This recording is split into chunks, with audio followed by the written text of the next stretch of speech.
AP liquor case స్కామ్లో కీలక పరిణామం చోటు చేసుకుంది. ఈ కేసులో ఆరోపణలు ఎదుర్కొంటూ విజయవాడ జైల్లో ఉన్న రిటైర్డ్ అధికారి ధనుంజయ రెడ్డి సహా కృష్ణమోహన్ రెడ్డి, బాలాజీ గోవిందప్పలు ఆదివారం ఉదయం జైలు నుంచి విడుదలయ్యారు. శనివారం బెయిల్ మంజూరైన అఫీషియల్ ఫార్మాలిటీస్ పూర్తి కాకపోవడంతో ఆదివారం ఉదయం వారు జైలు నుంచి విడుదలయ్యారు.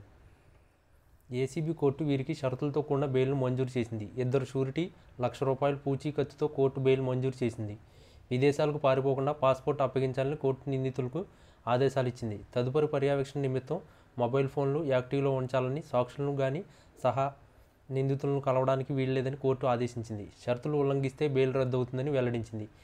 ఇప్పటికే ఈ కేసులో దిలీప్ A30కి ఏసీబీ కోర్టు బెయిల్ మంజూరు చేసింది. శనివారం సాయంత్రమే ధనుంజయ రెడ్డి, కృష్ణమోహన్ రెడ్డి, బాలాజీ గోవిందప్ప జైలు నుంచి విడుదల కావాల్సి ఉంది. అయితే కావాలని వారిని ఆలస్యంగా ఆదివారం ఉదయం విడుదల చేశారని మాజీ మంత్రి, వైసీపీ నేత అంబటి రాంబాబు కూటమి ప్రభుత్వంపై ఆగ్రహం వ్యక్తం చేశారు. 1989 నుంచి నేను రాజకీయాల్లో ఉన్నా, ఇంత దారుణమైన ఘటన ఇప్పటి వరకు చూడలేదు. శనివారం సాయంత్రం బెయిల్ వచ్చింది. శనివారమే విడుదల కావాల్సి ఉంది. కానీ ఈరోజు ఉదయం 6:30 గంటలకు విడుదల చేస్తామని చెప్పారు. జైలర్ మచిలీపట్నం నుంచి బస్సులో బయలుదేరి దిగకుండా ఉండాలని చంద్రబాబు, లోకేష్ చెప్పారు. జైలు నుండి బయటకు రాకుండా ఉండేలా లంచ్ మోషన్ వేయాలని ఆలస్యం చేశారని అంబటి ఆరోపించారు. కోర్టు బెయిల్ ఇచ్చినా వాళ్ళను బయటకు పంపవద్దని జైలర్కు చంద్రబాబు, లోకేష్ చెప్పారంటూ అంబటి ఆగ్రహం వ్యక్తం చేశారు.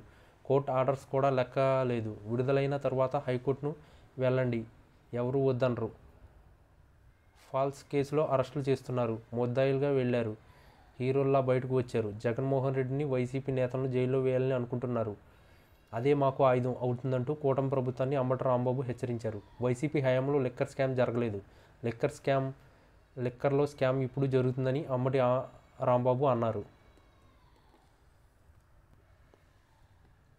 మద్యం కుంభకోణం ప్రకంపనలు సృష్టించింది. వైసీపీ హయాంలో భారీ మద్యం కుంభకోణం జరిగిందని టీడీపీ కూటమి అనుమానించింది. దేశంలోనే ఇది పెద్ద కుంభకోణంగా టీడీపీ అనుకూల మీడియా పతాక శీర్షిక కథనాలు రాసింది. దాదాపు 12 మంది నిందితులు అరెస్ట్ అయ్యారు. తొలుత కీలక సూత్రధారిగా భావిస్తున్న రాజకేశ్ రెడ్డి అరెస్ట్ అయ్యారు. అనంతరం ముఖ్యమంత్రి కార్యాలయంలో కీలకంగా వివరించిన ఐఏఎస్ అధికారి ధనుంజయ రెడ్డి, అప్పటి Jagan OSD Krishnamohan Reddy, Bharathi cements director Balaji Govindappa arrest అయ్యారు.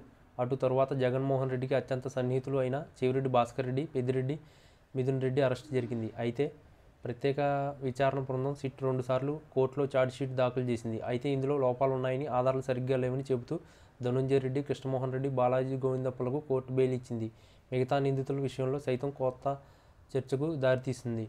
మిగతా వారికి సైతం బెయిల్ లభించే అవకాశం కనిపిస్తుంది. ఇప్పటికే పెద్దిరెడ్డి, మిథున్ రెడ్డి ఉపరాష్ట్రపతి ఎన్నికల సందర్భంగా మధ్యంతర బెయిల్ పొందిన సంగతి తెలిసిందే.